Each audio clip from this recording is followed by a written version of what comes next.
Como todos los estados financieros, el estado de flujo de efectivo se prepara para evaluar el funcionamiento pasado y actual de una empresa. Este estado, también llamado de origen y aplicación de fondos, permite que los gerentes, administradores y los responsables de la gestión de la empresa analicen las distintas fuentes y aplicaciones históricas de los fondos o flujos de efectivo de la empresa en un determinado periodo. Este estado de flujo de efectivo se utiliza para pronosticar posibles situaciones de riesgo que tenga la empresa.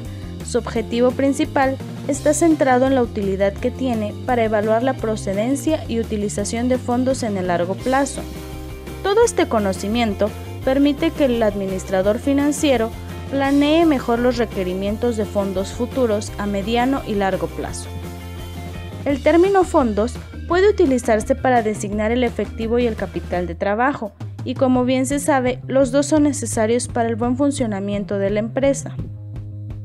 El efectivo para pagar las cuentas pendientes y el capital de trabajo para las negociaciones a corto y largo plazo. La utilización del capital de trabajo en la preparación del estado de origen y aplicación de fondos se basa en que los activos circulantes pueden utilizarse para pagar los pasivos circulantes de la empresa.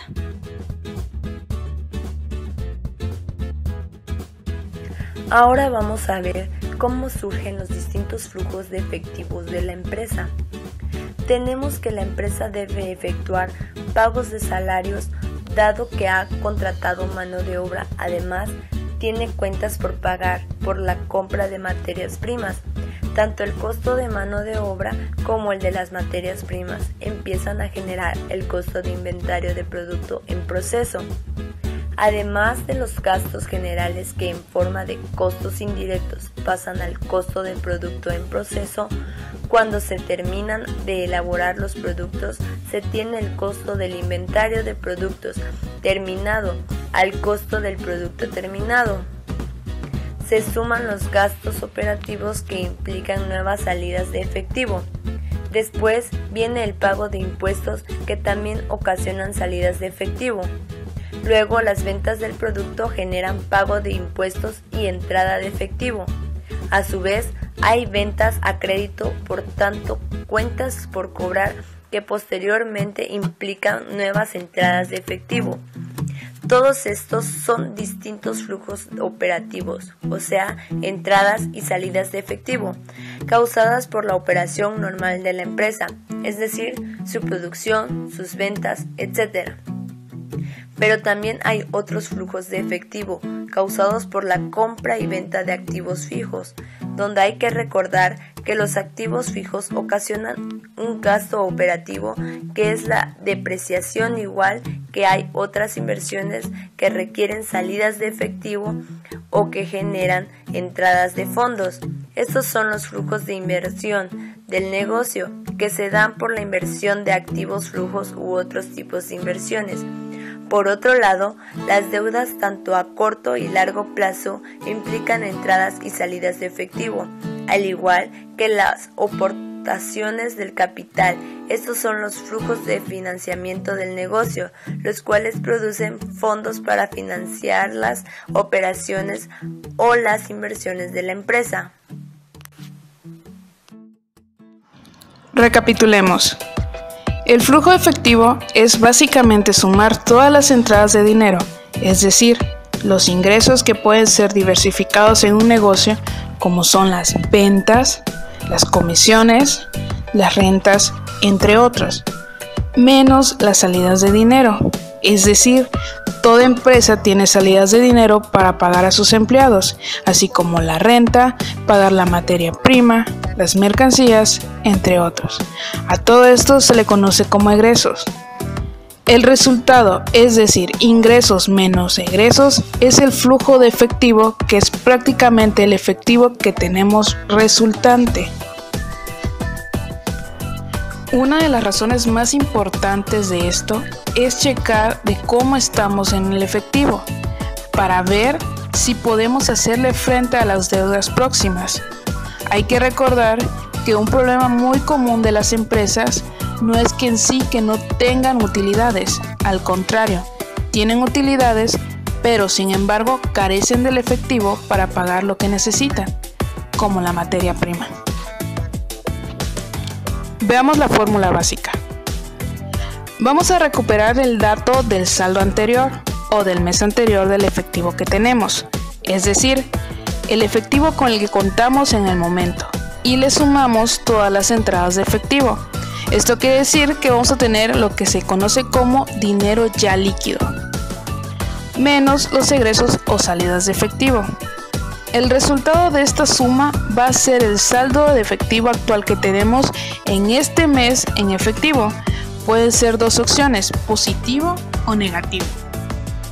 Positivo es que generamos más ingresos, quiere decir que tenemos más entradas de dinero que lo que sacamos de dinero. En caso contrario, que el resultado fuera negativo, tuvimos tantas entradas de efectivo, pero sacamos más dinero, es decir, que pagamos proveedores o rentas o entre otros, y sale un saldo negativo. Este saldo negativo no significa que la empresa esté perdiendo dinero o que tenga bajas utilidades, simplemente significa que el efectivo que se sacó fue mayor al que se recibió. ¿Qué podemos detectar dependiendo del resultado del efectivo actual o saldo mensual? En primer lugar, si los egresos son mayores a los ingresos, es decir, si dio un saldo negativo, tenemos que buscar formas de capitalizar el negocio, es decir, tiene que ingresar dinero en efectivo de forma externa, ya sea por un préstamo. También se puede determinar el valor de un proyecto de negocio, si este es rentable o no.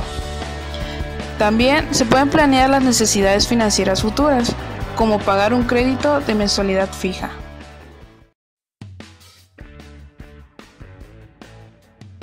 Es el diseño y cómo se llenarían los datos del flujo de efectivo. Vemos que en primer lugar forman parte los conceptos de ingresos o entradas de efectivo. Aquí vamos a meterle cualquier ingreso que tengamos, sea por ejemplo ingresos, sean ahorros, sea efectivo que tengamos, son ventas en efectivo obviamente, ingresos en cuentas por cobrar, préstamos y otras formas de ingresos de dinero líquido.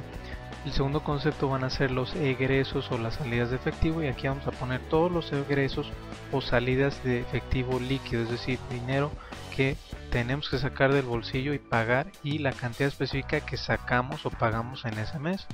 Puede ser por ejemplo el caso de las compras, si pago el monto total o nada más un monto proporcional y el proveedor le va a dar crédito para pagar lo demás en los otros meses, pues obviamente en los otros meses vamos a ir poniendo el dinero que le vamos pagando, los salarios brutos, los gastos en nómina, los impuestos y infinidad. Hay una lista dentro de la libreta con todos los conceptos que podría incluir dentro de este aspecto. En el caso de que usted solicite un préstamo, un crédito, sí es importante manejar una tabla diferente o un aspecto específico para todo lo que tenga relación con créditos. ¿Por qué? Porque los créditos que implican, en primer lugar, un pago del principal, es decir, usted solicitó por ejemplo 100,000 pesos, va a tener que pagar una parte proporcional de esos 100,000 pesos mensualmente, pero también va a tener que pagar otras cosas, por ejemplo los intereses de esos 100,000 pesos que le prestaron. Esa es otra salida de dinero, por ejemplo algún costo de trámites, algunas comisiones adicionales que cobre el banco o el prestamista, etc. Finalmente vamos a hacer una suma donde vamos a sumar todos los ingresos, sumamos los egresos y restamos ingresos menos los egresos menos toda la cuestión de los créditos y préstamos, y nos va a dar un saldo neto. Vemos también por ejemplo que hay otra celda que dice saldo acumulado. Esto es simplemente la suma del saldo neto más el saldo anterior.